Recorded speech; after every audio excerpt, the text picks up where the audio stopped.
Le sorcier qui est dans votre village aussi, il sème du maïs et il récolte. Parce que la pluie vient sur les bons et sur les méchants. Et maintenant, au-delà de ces lois, Dieu peut décider maintenant de faire grâce à quelqu'un.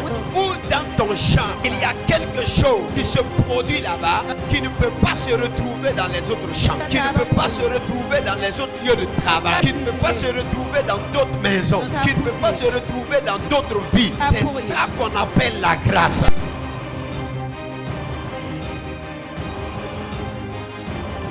Et nous sommes distingués sur la terre en tant qu'enfants de Dieu par la grandeur et la dimension de la grâce que Dieu repose dans notre vie. Donc alors celui qui a une grâce dans sa vie, cette grâce lui permet d'avoir la faveur et les honneurs de ses frères. Et ma prière est que ta vie soit couronnée de grâce. Donc il dit ne vous y trompez pas. Ne vous laissez pas aveugler par ce que vous voyez sur la terre. Parce qu'il n'y a pas une autre grâce qui est plus excellente que celui qui descend d'en haut.